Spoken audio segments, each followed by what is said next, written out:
Hey guys, my name is Murphy Richard, and I've been working at New National Bank for about 3 years now in the fraud department. And basically, we handle any identity theft. So if anybody knows anything about identity theft, it should be me. So that kind of lives an idea on what we're going to be talking about today. Knowing how you're involved in identity theft can help you to better help the situation whenever you fall victim to it, or even prevent it from happening.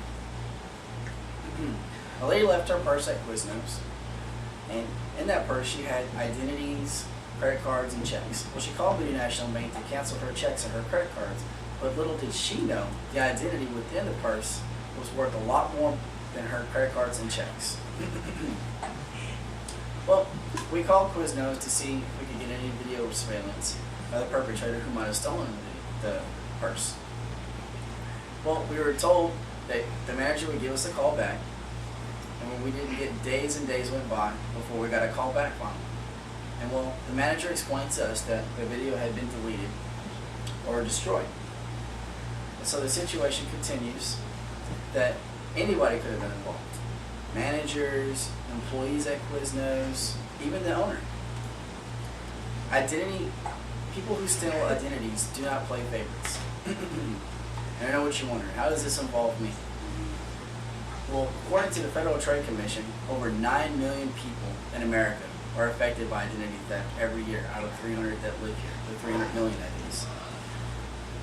And so please, thieves do not play favorites. When they say identities, they seek dollar signs. It doesn't matter what race you are, what religion, where you work, how much you make, they don't care. When they see identities, they see simply cash. Well, how does this happen? Well, you might be mugged, and your wallet or purse may be stolen.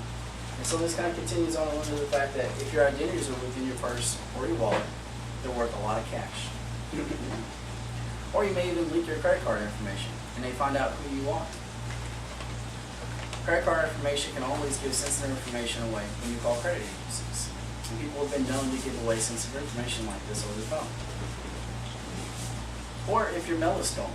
Sometimes sensitive information on your mail can conclude that they steal your identities this way. How do you detect this? Well, you want to make sure that your mail is in a secure location and that it's locked, or that when mail is dropped into a mailbox, that you can't simply retrieve it by opening a mailbox and pulling it out. Getting phone calls from collectors for unknown reasons. This is a major contributor. People give away sensitive information like social security numbers, driver's license numbers, and even credit card numbers. Suspicious activity on your credit card statement. Well, your credit card statement may have a couple of dollars that you don't know where they can be attributed to, because you don't remember ever authorizing the payments. This is very sensitive because a lot of people just, oh, well, it's only $1 or $2, why should I pay attention to it? Well, little do you know, $1,000 or $2,000 may be missing the next day. You also want to check your credit score.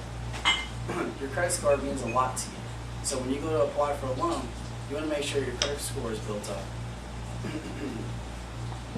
you also want to check your credit score to see if there are any abnormalities on there. Preventing by protecting.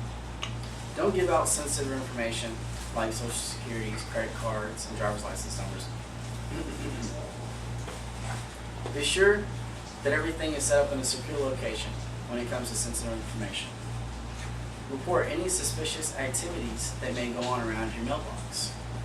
You may see a perpetrator hanging around, and little do you know he's carrying a crowbar, getting ready to pop open a couple of mailboxes and steal sensitive information. So when going through the situation, look at it like this. Even throwing away your mail with all your information on there is very bad, because a lot of people don't think to shred it. They think, oh, well, it's no big deal. No one's going to go through the trash looking for this. We call these dumpster divers. Dumpster divers don't care. They're there to steal your identity, or known as cash. In conclusion, what can you possibly do? Well, overall, if this ever happens to you, you can always call the Federal Trade Commission at 1-877-ID theft. Also, you can fill out a report with the police agency or any of the local authorities and let them know that the situation has occurred to you, that your identity has been stolen, and in some way, form, or fashion. Now, this is very important because when you go to make a claim that your identity has been stolen and then you didn't actually make purchases or loans, well, you have a police report to always back up what had happened. Also, you can place a fraud note with any of the check systems, Transworld, or Equifax.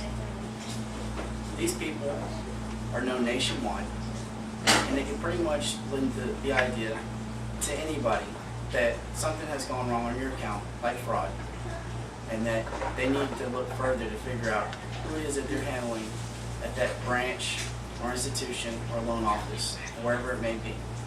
And that pretty much concludes the whole idea on fraud detection. And so if you ever have a fraud problem, you can always refer back to this situation at hand that we had today. The lady at Quiznos, yes, she didn't know her identities were worth so much. Well, now you do.